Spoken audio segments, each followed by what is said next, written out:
हम आम कर्मचारी इस बात को नहीं समझते हैं, इनके द्वारा रचे हुए चक्रव्यूह को जो है हम लोग नहीं समझते हैं।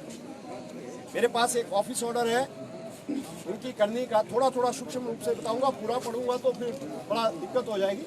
27/2/2017 को तत्कालीन प्रबंध निदेशक महोदय श्री तिवारी जी, अशोक तिवारी जी ने एक फरमान जारी किया, एक ऑफिस ऑर्डर जारी किया कि जो भी इनकी ऑडिट ऑब्जेक्शंस थे, ऑडिट रिपोर्ट के बाद जितना भी फाइंडिंग्स आई थी, उसमें से कुछ एक फाइंडिंग्स को जो है नक्शल में इन्होंने रिमार्क्स दिए थे।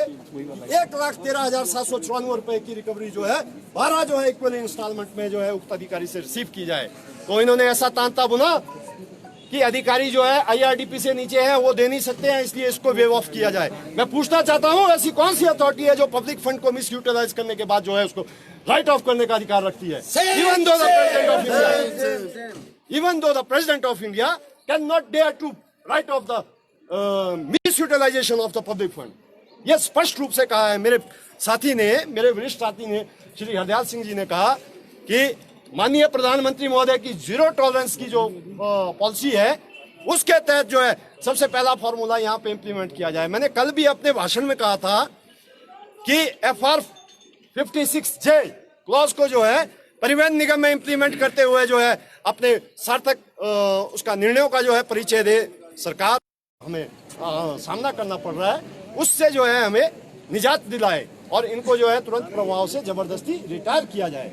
मैं इसलिए नहीं कह रहा हूं, जिस अधिकारी का 1 महीने का जो है 15,000 रुपए का मेडिकल क्लेम का बिल आता है तो वो स्वस्थ नहीं है, वो अस्वस्थ है, इसलिए उसको जो है घर में आराम करने की जरूरत है। उसका निलंबन क्या, उसको बर्खास्त किया जाए, यहाँ से जबरदस्ती रिटायर किया जाए, ताकि सब लोग जो काम ना करने वाले अधिकारी है उनको भी कान हो जाए। सबके लिए मेरी चेतावनी है, अभी हम किसी भी मुद्दे पे बात नहीं कर रहे हैं। मैंने कल भी बताया था कि हमारे वित्तीय लाभ जो है कर्मचारियों के बहुत से ज्यादा पेंडिंग है, फिर भी जो है कर्मचारियों के माथे पे शिकन तक नहीं है।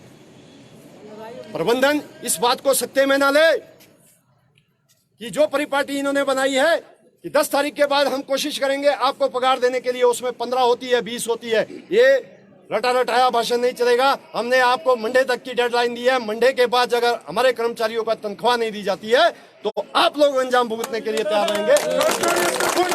जिंदाबाद जिंदाबाद जिंदाबाद, आगे बढ़ो, हम तुम्हारे साथ हैं, आगे बढ़ो, हम तुम्हारे साथ हैं। अंत में मेरा सभी कर्मचारी साथियों से ये निवेदन रहेगा, जो शिष्टाचार और सभ्यता का परिचय आपने इस गेट मीटिंग में यहाँ पे नमूना पेश किया है, उसके लिए आप हार्दिक बधाई के पात्र है। और जो भी दिशा निर्देश संयुक्त समन्वय समिति की तरफ से आपको मिलेगा उसको आप बखूबी अमल में लाएंगे, ऐसा मेरा मानना है। और सोमवार तक आपको रिजल्ट मिलेगा, नहीं मिलेगा तो सोमवार को हम इसी पड़ाव पे इसी समय यहाँ पे उपस्थित होंगे अपनी समस्याओं को लेकर और मैनेजमेंट के जो है निर्णय पे इंतजार करते हैं। इसी के साथ अपनी वाणी को यहीं पे विराम दूंगा। जितने भी यहाँ पे अपने दिमाग से भ्रांति निकाल दे, हमारी जितनी भी डिमांड्स हैं उनको क्रमबद्ध तरीके से हम पूरा कर रहे हैं। जहाँ तक अभी भाई हरदयाल सिंह ने बात की, जो कॉन्ट्रैक्ट के कर्मचारियों का इनिशियल प्लस ग्रेड पे का जो मामला है, वो बखूबी हमारी ये कोशिश रहेगी इस महीने वो इम्प्लीमेंट हो। उसके लिए हम भरसक प्रयत्न कर रहे हैं, किसी प्रकार की भ्रांति में ना रहे।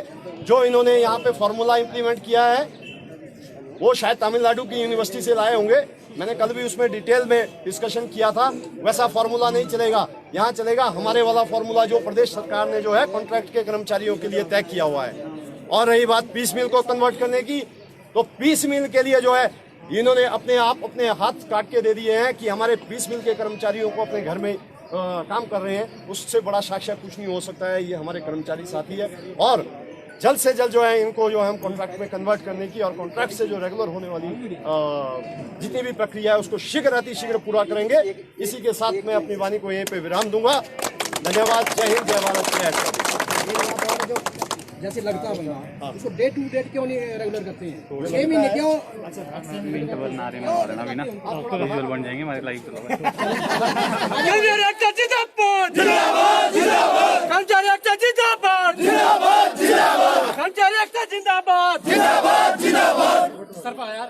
आवाज दो, आवाज दो, आवाज दो। नवीन कपलेश, नवीन कपलेश, नवीन कपलेश। आवाज दो, आवाज दो। साहिब मेरे हस्बैंड होश में आओ, होश में आओ, होश में आओ, साहिब मेरे हस्बैंड होश में आओ, होश में आओ, होश में आओ। होश में आकर बात करो, होश में आकर बात करो, होश में आकर बात करो। बात तो तुमको करनी होगी, बात तो तुमको करनी होगी, वरना करनी भरनी होगी। कर्मचारी एकता जिंदाबाद, जिंदाबाद, जिंदाबाद, कर्मचारी एकता जिंदाबाद, जिंदाबाद, जिंदाबाद। HRTC का बर्बाद करने वाला हो बर्बाद। हो बर्बाद, हो बर्बाद। शिमला ओल्ड बस स्टैंड की तस्वीरें हैं जहां पर जो कर्मचारी समन्वय समिति है उन्होंने मोर्चा खोल दिया है। आज जिस तरह से एक अधिकारी पर जो है सरकारी संपत्ति का दुरुपयोग करने के आरोप लगे हैं, उनके खिलाफ जो है कार्रवाई की मांग कर रहे हैं। जी सागर जी, जानना चाहेंगे आपसे, आज दूसरा दिन है गेट मीटिंग का आपका, क्या वजह है? क्या सरकार आपकी बात नहीं मान रही और आगे क्या रहने वाला है आपका? देखिए, जहाँ तक हमने लिखित रूप में कंप्लेंट दी थी वो सोमवार को जो है माननीय प्रबंध निदेशक महोदय को दी थी। उसके बाद जहाँ तक हमारी जानकारी है कि उस कंप्लेंट के बेस पे जो है एक शो कॉज नोटिस जो है उक्त अधिकारी को दिया गया था। ये उसका जो है उन्होंने जवाब अगले दिन मैनेजमेंट के पास दिया था। उसका डिसीजन अभी पेंडिंग है और रिजल्टेंट जो है हम एक गेट मीटिंग के माध्यम से जो है एक रोष प्रकट कर रहे थे कि अभी तक जो है वस्तुस्थिति को हम तक नहीं बताया गया है।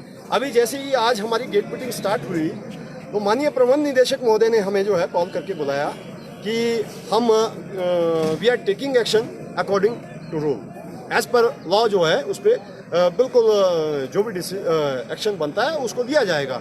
लेकिन हमारा मानना ये था, पिछले कल हम जो गेट मीटिंग करने के बाद जब हम मुख्यालय में गए, कुछ एक अधिकारियों की अपनी जो वो थी वो षड्यंत्र वाली बातें थी कि यार क्या हो गया अगर उन्होंने 200 किलोमीटर का सफर तय कर लिया। हम बोल रहे हैं वो 400 का करें, वो 1000 का करें, हमें कोई दिक्कत नहीं है। मुझे ये बताया जाए कि जब से उक्त अधिकारी जो है इस संस्था में आया है तब से लेकर उसने HRTC की इस संपत्ति का कितना दुरुपयोग किया है। हम चाहते हैं कि उसका ऑडिट कर दिया जाए, दूध का दूध और पानी का पानी हो जाएगा। और क्या इनकी जो है HRTC के सर्वाइवल के लिए योगदान रहे हैं। कर्मचारी दिन रात जो है इस कोरोना काल में विकट परिस्थिति में दूर दराज क्षेत्रों में जो है रात को अपनी सेवाएं दे रहे हैं और ये लोग जो है अपने मुख्यालय में बैठे हुए हैं। जब हमें इनसे मिलने जाना होता है अपने कर्मचारियों की ग्रीवेंसेस को सॉल्व करने के लिए, तो हमें जो है वहाँ पे परीक्षण देना पड़ता है। यार मैं इस बात को समझ नहीं पा रहा हूँ कि we are the employee part and parcel of this organisation and they are treating us outside. और कोई इस प्रकार की सुविधा नहीं है। अगर हम लोग सुविधाओं के उसकी बात करें तो हम देख रहे हैं कि जहाँ तक प्रदेश की सरकार की बात है, प्रदेश सरकार में भी वित्तीय संकटों का सामना करना पड़ रहा है। वहीं परिवहन निगम के कर्मचारियों को और परिवहन निगम के प्रबंधन को भी वित्तीय उसका सामना करना पड़ रहा है, क्योंकि आए दिन हमारा 80 करोड़ रुपए का जो है आम दिनों में 80 करोड़ रुपए का हमारा रेवेन्यू होता था। आज हम 12 और 14 करोड़ रुपए पे कर्टेल कर चुके हैं, जिसमें से जो हमारा 13 करोड़ रुपए उसका फ्यूल का कंजम्पशन होता है, तो बच गया 1 करोड़ रुपए। वो इस प्रकार के स्पेदपोश हाथियों के काम आता है। फिर हम बोल रहे हैं कि हमारी तनख्वाह कहाँ जाएगी, और ये तनख्वाह जो है इन्होंने परिपाटी बना दी है। ऐसा नहीं है, जो चीज जो है सरकार 20 तारीख के बाद दे रही है वो चीज जो है 1 तारीख को भी मिल सकती है। हम सिस्टम के खिलाफ है कि अगर आपने देना ही है या तो आपके पास वित्तीय संकट। देखिए, हमने बड़े उसका उदार दिल का परिचय दिया है। जब भी यहाँ पे कोरोना काल के दौरान हमने कोई पूरे हिमाचल प्रदेश के विभागों के विपरीत हमने जो है सबसे पहले एक करोड़ रुपए का जो है अंशदान कोरोना उसमें कोरोना काल में जो है सीएम रिलीफ फंड में दिया था। उसके बाद भी हमने ये बोला कि हर महीने जब तक ये कोरोना की स्थिति चल रही है, हमारा हर महीने जो है उससे वेतन काट लिया जाए, हमें कोई आपत्ति नहीं है। हम इतना उससे बड़े दिल से बात कर रहे हैं, लेकिन कहीं ना कहीं तो अंकुश लगाया जाए। हम जिस खर्चों को कर्टेल करने की कोशिश कर रहे हैं, ये लोग आए दिन जो है उसी खर्चों को, मेरा वो और कोई किसी से जाति दुश्मनी नहीं है, जाति विवाद नहीं है। जब हमने देर रात को उस गाड़ी का निरीक्षण किया, उसके बाद जो है उक्त अधिकारी बोलते हैं कि यार क्या हो गया, मैं इसको पर्सनल उसमें भर दूंगा अपनी पर्सनल जर्नी में, हमें कोई वो नहीं है, उससे भी हमें आपत्ति नहीं है। अगर हम उस गाड़ी का उस समय वहाँ पे निरीक्षण नहीं करते या पकड़ी नहीं जाती, भगवान ना करे कि कोई ऐसा इंसिडेंट हो जाता, उस गाड़ी के साथ कोई अनहोनी घटना हो जाती, तो कौन उसके लिए उत्तरदायी होता? हम सिस्टम के खिलाफ है। इस प्रकार की गतिविधियों पे अंकुश लगाया जाए।